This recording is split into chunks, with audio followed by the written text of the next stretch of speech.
Ravi competitive class में आपका फिर से एक बार स्वागत है।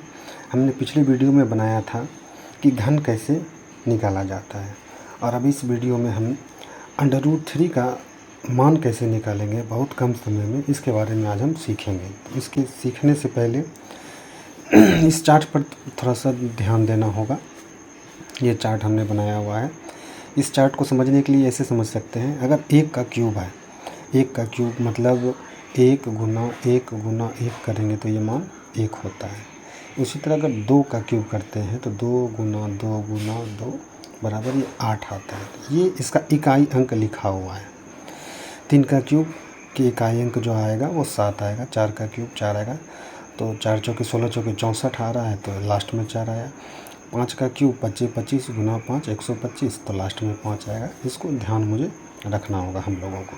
चलिए अब इसको निकालते हैं। इसका मान बहुत ही सरल विधि है एकदम निकालने का तरीका।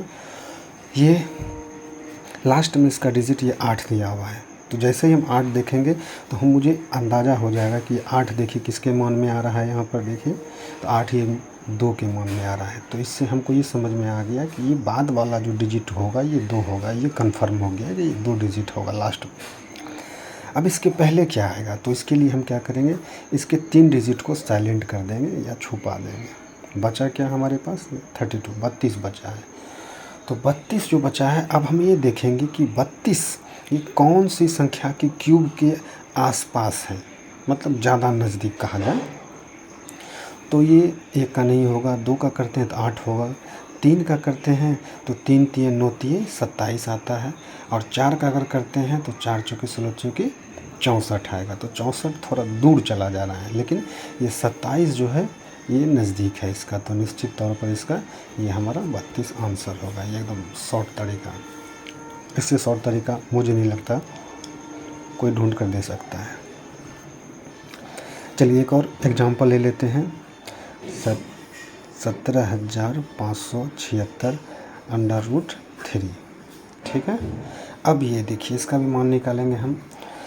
तो देखिए लास्ट में 6 है, तो लास्ट में देखिए ये लास्ट में 6 किसका हो सकता है मान। हम लोगों को ऐसे मिनिमम 1 से लेकर 9 तक का क्यूब लगभग मुंह पर सभी बच्चों को याद रहना भी चाहिए। तो 6 जिसके लास्ट में आएगा तो ये 6 का आएगा। ये हो गया क्लियर कि ये सेकंड वाला डिजिट जो हमारा 6 होगा। अब इसका 3 डिजिट है, इसको साइलेंट कर दीजिए। बचा कितना यहाँ आगे में 17। तो 17 किसके क्यूब के आसपास हो सकता है, तो निश्चित तौर पर 2 दूना 4 दूना 8, 2 का क्यूब 8 आ रहा है, और 3 का क्यूब 27 आ रहा है। 3 का क्यूब 27 आ रहा है, तो ये 27 थोड़ा इससे ज़्यादा हो जा रहा है, तो ये 2 का आएगा। ठीक है। आइए अब तीसरा एक एग्जांपल और हम ले रहे हैं। √3 बस सेम प्रोसेस से ही इसका इकाई का मान 7 है। तो इकाई का मान अगर 7 है तो ये देखिए 3 3 होती है 27, 7 आएगा, तो ये मतलब हो गया 3 होगा लास्ट में। ये तो क्लियर हो गया। तो इसका 3 डिजिट को हटा देना है। बच रहा है हमारे पास 79। 79 कौन सी संख्या के क्यूब के आसपास होगा, तो ये 3 नहीं होगा। 4 चौके 16 चौके 64 होगा। 4 चौके 16 चौके 64, ये 4 होगा। ये हमारा आंसर आ गया। तो आप लोग इस तरह से हमें कमेंट में इसका जवाब ज़रूर दें। 58 √3 का मान क्या होगा। चलिए वीडियो को लाइक एवं सब्सक्राइब ज़रूर करें।